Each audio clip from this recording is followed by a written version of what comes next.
चलिए sir, most important objective question हम लोग पढ़ रहे हैं और इसी क्रम में हम लोग पहुंच चुके हैं पार्ट 12 में। और हम लोग ऑब्जेक्टिव पढ़ रहे हैं वो जो एग्जाम में बार बार बार बार बार बार बार बार हजार बार पूछे जा रहे हैं। ठीक है, तो हम लोग पार्ट 12 पहुंच चुके हैं और आपको मैंने ये याद दिलाता आया हूँ शुरू से ही, अभी तक भी याद दिला रहा हूँ आपको कि डेली थोड़ी थोड़ी प्रैक्टिस कीजिए आप और आपकी तैयारी जो है शानदार हो जाएगी। और आपको एग्जाम में सोच के रखना है कि 450 मार्क्स प्लस मार्क्स लेके आना है। अब ये मैं ऐसा क्यों बता रहा हूँ, मतलब मैं परसेंटेज बताता हूँ आपको। 90 टू 95% के बीच सोचना है कम से कम तो मार्क्स। ठीक है, ज़्यादा से ज़्यादा आएगा तो बहुत अच्छी बात है।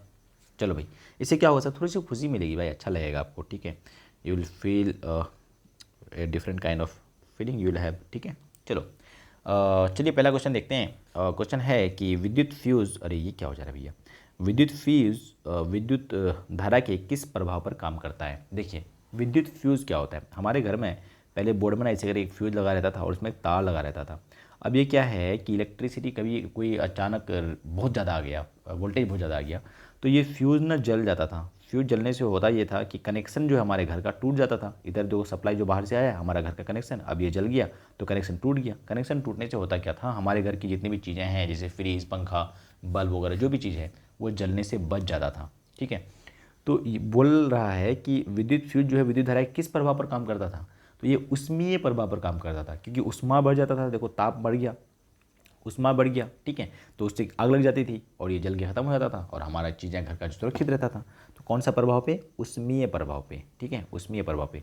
समझ में नहीं आया तो कोई बात नहीं, अभी रट्टा लगा लो। इलेक्ट्रिसिटी में हम लोग जब विद्युत धारा स्टार्ट करेंगे सुबह तो वहाँ मैं आपको डिटेल में समझाऊंगा। तो विद्युत धारा जो है, विद्युत फील्ड जो विद्युत धारा है किस प्रभाव पर निर्भर करता है, उसमें ये प्रभाव पर। थोड़ा थोड़ा स्लो हो गया आजकल, जल्दी ले करते हैं। ठीक है, किसी कुंडली का प्रतिरोध ज्ञात करने के लिए सूत्र है, हम किस पे अटक गए। ठीक है, तो किसी एक्चुअली किसी कुंडली का प्रतिरोध ज्ञात करने के लिए कौन सा सूत्र होता है। देखो, हमने आपको बताया था कि ओम का नियम से बीरी कर ज्ञात करो। अब बीरी, फिर वही बात सुबह इलेक्ट्रिसिटी में पढ़ेंगे हम लोग, वी बराबर री वी री। तो प्रतिरोध यानी आर, आर निकालना है तो यहाँ से आर का मान क्या हो जाएगा, जल्दी बताओ। वी बटे आई, कहाँ दिख रहा है भाई, कहाँ दिख रहा है भाई, ऑप्शन नंबर बी में तो दिख रहा है। ठीक है, चलिए सर अगला है, प्रकृति में ऑक्सीजन का संतुलन कैसे बना रहता है। तो प्रकृति में ऑक्सीजन का संतुलन बनाए रखने के लिए प्रकृति ने प्लांट को भेजा है कि प्लांट भाई जाओ, सॉरी प्लांट जाओ और ऑक्सीजन को बैलेंस करो।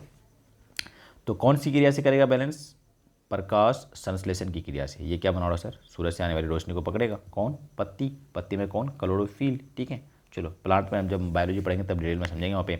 तो प्रकाश संश्लेषण ही वो क्रिया है जिसकी वजह से प्रकृति में ऑक्सीजन क्या रहता है, बैलेंस रहता है। सो हम लोग को प्लांट को कह देना चाहिए थैंक यू प्लांट। ठीक है, और घर में पेड़ लगाओ भाई, घर में मतलब गार्डन में। डेंगू उत्पन्न करने वाला मच्छर किस तरह के जल में रहता है, जेल में। मच्छर जेल में कब से रहने लगा, हालांकि जेल में मच्छर रहता है आपको पता होगा, पर यहाँ जल में लिखना चाह रहा है तो गलती से मिस्टेक हो गया है। तो डेंगू उत्पन्न करने वाला मच्छर किस तरह के जल में रहता है, सवाल ये है। तो काफ़ी इंटरेस्टिंग जवाब है इसका। देखो, सब कोई गंदा जल करके आएगा जो दिख भी रहा है, पर है ये गलत। ठीक है, डेंगू उत्पन्न करने वाला मच्छर जो है वो रहता है साफ जल में। हाँ भाई, डेंगू उत्पन्न करने वाला मच्छर रहता है साफ जल में, साफ सुथरा मच्छर है वो। और मच्छर का नाम क्या है पता है आपको, इजिप्टी, एडीज इजिप्टी नाम है। जब एडीज और बड़ा भी होता है साइज में से, धारी धारी उसमें रहता है थोड़ा दिया हुआ। ठीक है, स्ट्राइप्स दिया हुआ रहता है। जब वो काटेगा आपको ना थोड़ा साइज बड़ा होता है उसका। ठीक है, ऐसे स्ट्राइप्स रहता है उसमें। जब वो काटेगा और ये इन्फेक्टेड पहले से अगर है तो आपको डेंगू होने का चांस बहुत ज़्यादा है। ठीक है, तो इसलिए अभी देखो मौसम बदल रहा है तो आपको इस करो कि पानी जमा होने मत दो आसपास घर के। हाइड्रा का प्रजनन किस विधि से होता है, हाइड्रा का प्रजनन द्विखंडन, मुकुलन, लैंगिक जनन, इनमें से भी। तो ऑप्शन नंबर डी जो है सही है। ठीक है, चलिए हाइड्रा। अच्छा देखो, इस क्वेश्चन में थोड़ा सा कन्फ्यूजन भी हो सकता है आपको क्योंकि आगे जाके क्लियर होगी चीज़ें। हाइड्रा का प्रजनन जब भी पूछे और मुकुलन, तो हाइड्रा का आंख बंद करके मुकुलन ही होगा, पर हाइड्रा में लैंगिक जनन भी होता है कई कारण से, कई बार कई कंडीशन में, और द्विखंडन भी यानी फ्रेगमेंटेशन भी होता है इसमें। तो इसमें सभी सही ऑप्शन है, पर एग्जाम में अगर ये वाला नहीं रहे, जो रहता नहीं जनरली, तो हाइड्रा का मुकुलन, हाइड्रा और ईस्ट में मुकुलन होता है। कहाँ कहाँ, हाइड्रा और ईस्ट दोनों में आंख बंद करके क्या टिक करके आओगे, मुकुलन। ठीक है, चलो। हीलियम कैसा तत्व है, हीलियम तो बेचारा मंद है, नहीं करता किसी से एक्टिविटी, उससे वो ही नहीं करता। कौन कौन, सिर्फ हीलियम नहीं, helium, neon, argon, krypton, xenon और रेडॉन, ये सारे के सारे नोबेल गैसेस हैं। ठीक है, उत्कृष्ट एलिमेंट कहते हैं लोग, उत्कृष्ट तत्व कहते हैं। बहुत शांत होता है लोग, इसलिए खोजा भी बहुत लेट से गए हैं लोग। क्यों? शांत है, दिखाई नहीं। क्लास में जो बच्चा नाच कूद करता है उसी पे तो नज़र जाती है। अब क्लास में जो बच्चा मंद कोने में बैठा रहता है तो टीचर का उस पर नज़र भी नहीं जाता है। उसी तरह ये सब शांत था तो साइंटिस्ट सब इन लोग को देख ही नहीं पाया, तो बहुत लेट से खोज हुआ है इन लोगों का। ठीक है, तो हीलियम कैसा तत्व है? अक्रिय, क्रियाशील नहीं है।